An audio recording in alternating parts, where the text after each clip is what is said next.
Hello friends সকলোৰে ভালেনে আজি এইটো ভিডিঅ'ত একেবাৰে ঘৰুৱা পৰিৱেশ অকণমান দেখাবলৈ চেষ্টা কৰিম লগতে এটা ভাল খানা থাকিব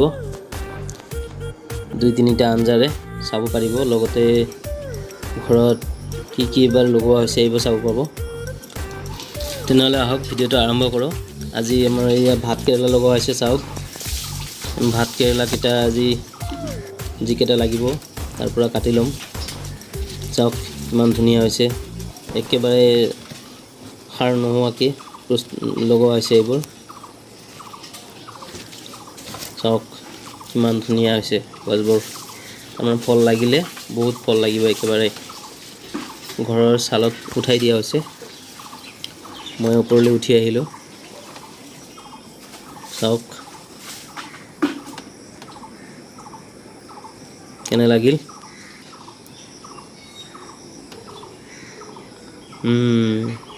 ভিতৰ ফালে আছে চাগে চাওক আজি বতৰটো ইমান ভাল নহয় সুবিধাজনক নহয় গুটি আমাৰ ইয়াতে চৰাই চিৰিকটি একেবাৰে ঠেৰ আছে ইমান সুন্দৰ মাত আহি আছে ভালকে অলপ শুনিবলৈ চেষ্টা কৰিলে পাব এই চাৰিটা কাটি ললো কেনে লাগিল গোৱা এতিয়া চাওক মই লগোৱা গছবোৰ অমিতা তাৰপিছত কোমৰা তাৰপিছত এই পান লগাইছো এটা ডাঙৰ হৈছে গছ চাওক এই যে তামোল পৰিছে এইকেইটা লৈ লওঁ আগত তুলি লওঁ ইয়া নৰসিংহৰ গছ ডাঙৰ হৈছে কেইটামান পাত বুটলি লওঁ ছিঙি লওঁ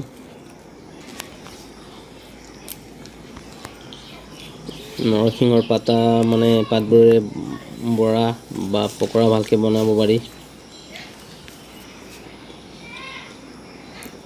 ইয়া মধুৰিআম ইয়া কেৰেলা এই মধুৰিআম লাগিছে এই নেমুৰ গছ এইবোৰ আদা লগাইছোঁ আপোনাৰ যদি তেনেকুৱা খালী ঠাই থাকে আপুনি লগাব পাৰে ভাল যোৱাবাৰ 2-3 কেজি পাইছোঁ আদাৰ মাজে মাজে জলকীয়া লগাইছোঁ ফুলবোৰ চাওক কচু আমাৰ ঘৰত লগোৱা বৰ ডাঙৰ ডাঙৰ হয় ফুলকেইটা বুটলি লওঁ ল'ৰাটোৱে এইটোক আম বুলি কৈ বৰ আনন্দ লৈছে খেলি আছে কেৰেলাটোকে আম বুলি কৈ আছে চাকিয়া নয়নতৰা ফুল এই হালধীয়া জবা বৰ ধুনীয়া লাগে ফুলিলে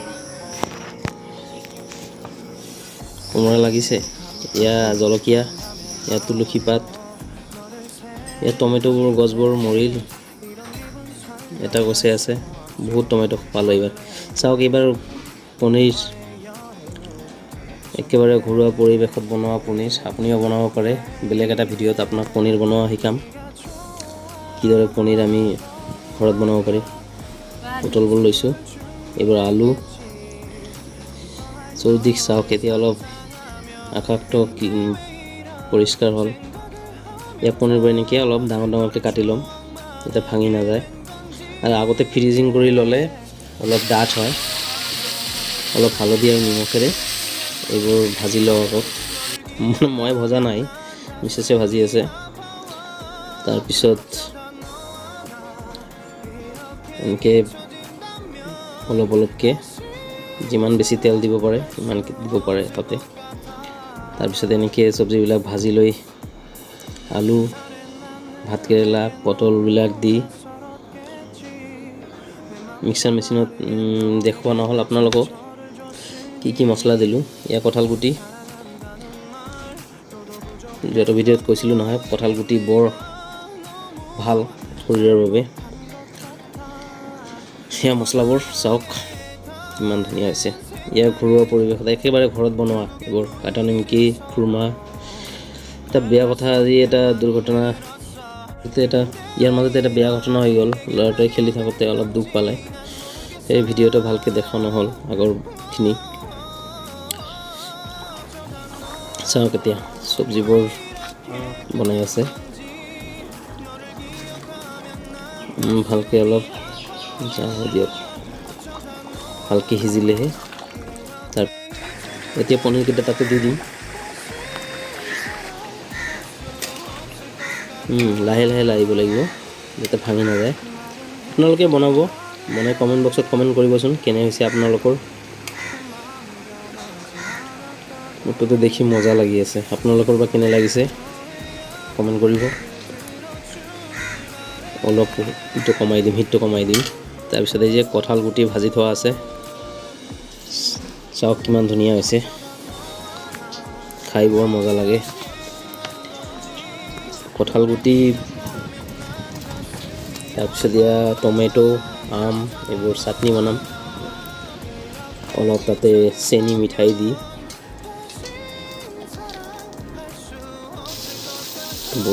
স্বাস্থ্যৰ বাবে বৰ উপকাৰী।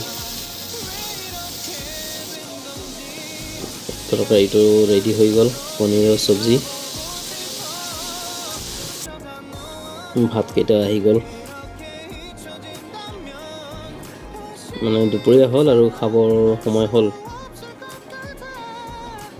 ল'ৰাটোকো খুৱাব লাগিব। চাওক কিমান ধুনীয়া ৰং হৈছে। এয়া চাটনি, টমেটো আৰু আমৰ। এয়া পনীৰৰ চব্জি, এয়া কঁঠাল গুটি ভাজি। আজি আৰু নেমু নালাগে।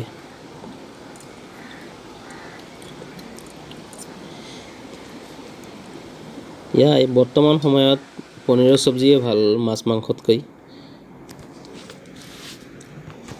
বেছি হাইজেনিক হয়। তাতে যদি আকৌ ঘৰুৱা পৰিৱেশত নিজে বনাই ল'ব পাৰে আৰু বেছি ভাল। নিজে নবনালে আপোনালোকে আমুলৰ পনীৰ ট্ৰাই কৰি চাব পাৰে। তেনেহ'লে মৰমৰ বন্ধু বান্ধৱীসকল, একেবাৰে ব্লগিঙত একেবাৰে নতুন, সেয়ে আপোনালোকে ভিডিঅ'টো ভাল লাগিলে লাইক কৰিব, চেনেলটো নতুন হ'লে ছাবস্ক্ৰাইব কৰিব আৰু শ্বেয়াৰ কৰি দিব। ধন্যবাদ। জয়